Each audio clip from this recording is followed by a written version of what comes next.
Falchigajee, Koda Saguran. Falchigu Korayan on Sahoya. Hello and welcome to Conversations in the Grove, a show about Druidry in modern and ancient times. Thank you for joining us for our first show of the second season. In our first season, we discussed the relationship between Druidry and animism, and we've made the first full 2 episodes of season 1 available for free on the Dunmore Druid Orders group Facebook page and also on the Dunmore Druid Orders YouTube channel. As part of our desire to help serve our community, we've also made the first 15 minutes of all of our episodes available for free on our Facebook page and also on our YouTube channel. Please remember to like and subscribe.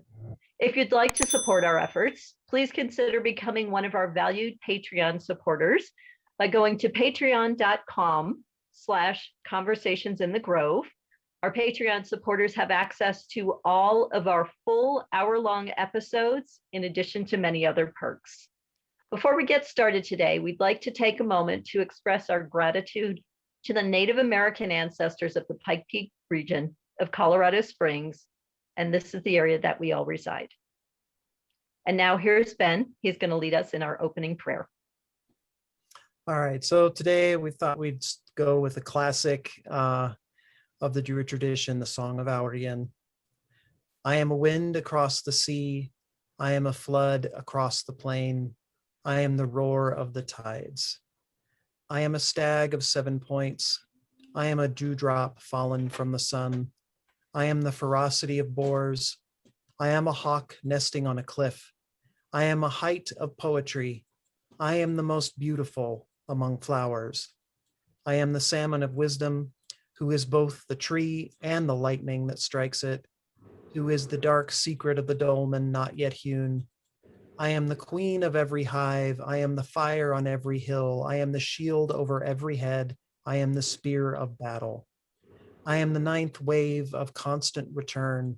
I am the grave of every vain hope, who knows the paths of the sun, the periods of the moon, who gathers the divisions, enthralls the sea, sets in order the mountains, the rivers, and the people. Thank you, Ben. Today's show is about the Siege of Knocklong.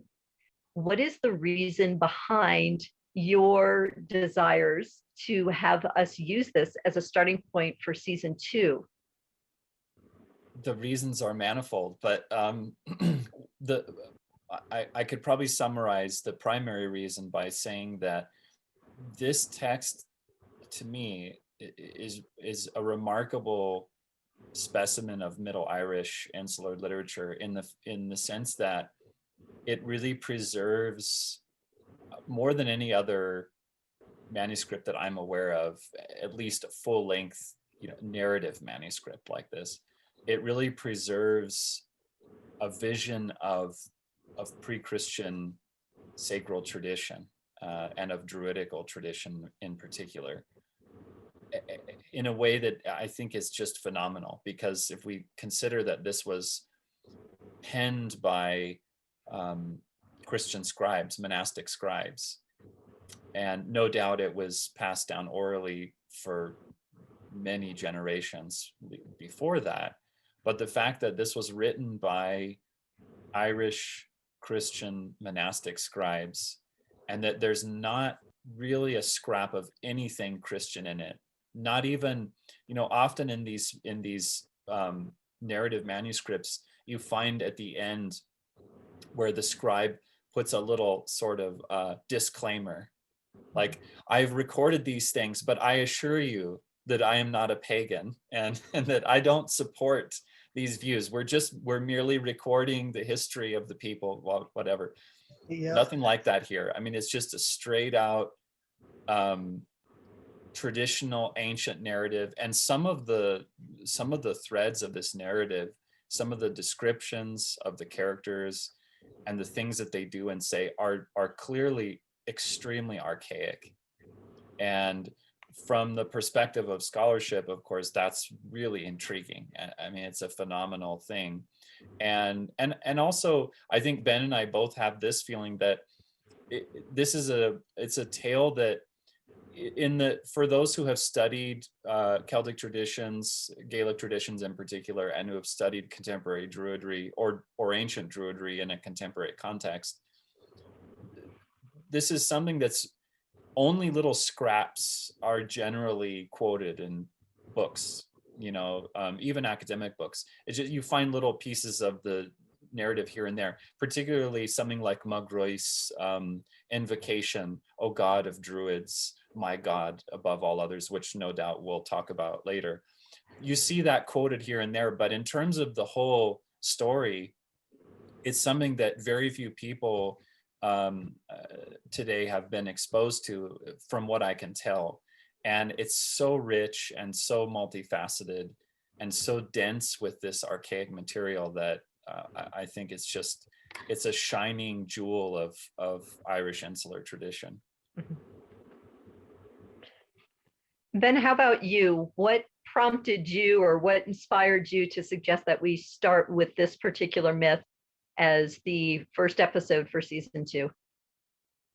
Yeah, I mean, I definitely agree. Like, it's the archaic nature of it is so apparent when you read it. And the other thing that's so great about it is that the motivations of all of the different characters in the story are so complex, and the relationship, what particularly fascinates me about the story is the relationship between the Druids, the people, the land, and the king, Cormac MacArt in this instance, and the this balancing act that takes place in Celtic culture between the need for an ardrí, a high king, but also the need for these the vassal provinces around Tara,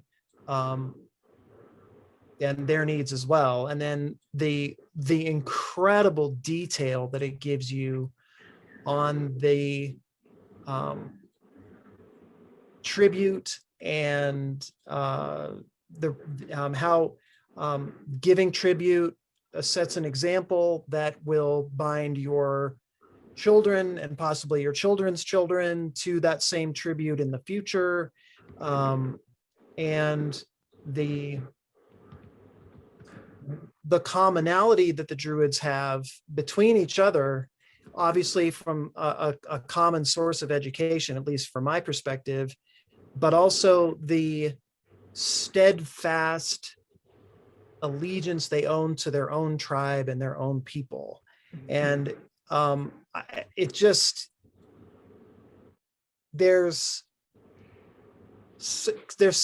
I don't know. I really, that was probably the thing that really stuck out to me the most about the story, was just how human everybody in the story really is, and the situations they find themselves in, and the detail of the land and how the Druids communicate with each other when they come to a territorial boundary is just amazing. It's just fascinating. It's just absolutely fascinating. And not only that, but also the difference between what was required of the ancient Druids and what is required from us today, and the clear difference that there is. And then the last thing, I actually, I read an article by Prontius McCanna, and I'm trying to remember the name of it, darn it. I just had it up. But he talks about basically the concept of unity in the Celtic tradition, and how so much of the concept of unity of Irish culture really owes its roots to the corpus of Druidic storytelling that they initially created, and how that corpus of storytelling and lore, and it exemplifies what it means to be Irish, and that it survives the Viking invasions, it survives hundreds of years of Christianity, and not that Christianity was necessarily opposed to it, but it's just as time goes on and things necessarily change, as culture always does, key figures in Irish history and Irish life always end up referring back to these stories as an example of what it means um, to be Irish. One of the things you mentioned there, Ben, about the Druids from the different provinces, and how they interact with each other, and something that strikes me every time I go through this story is how, first of all, how many Druids are in it. There's a And lot. yeah, and secondly, how every time, they would, like when Cormac's camp moves around, and every time somebody goes somewhere, there's a Druid meeting another Druid, and they're always out looking at the sky, Yes. and they, it's like they meet each other in that act. So the Druids from one camp, from Cormac's camp, in this case, go out and observe the sky. And while they're out observing the sky, they meet Druids from a neighboring province who are also observing the sky. And it's like colleagues encountering each other in the field, and then they banter and they talk and they sometimes prophesy or other things, but it's just fascinating to see that interaction, and it feels so rooted in legitimate tradition, and in the way that you can imagine easily that this is how things went, how things were. I mean, obviously not with the specificity of the story per se, but just that this is the kind of thing that would have happened in ancient Ireland in the sacral class. And I think the idea of a common, I agree with you, Ben, about a common educational source. And there's other attestations of common streams of Druidic education in the tradition. For example, Irish seers or Druids going over to Britain and studying and coming back and those kinds of things. And it makes you think too about Julius Caesar's notion that there's a common Druidic training ground and a source, a hub that's in Britain. Some scholars have speculated this could have been Anglesey, where people from Gaul, from Ireland, from Scotland, from all the Celtic regions would have come.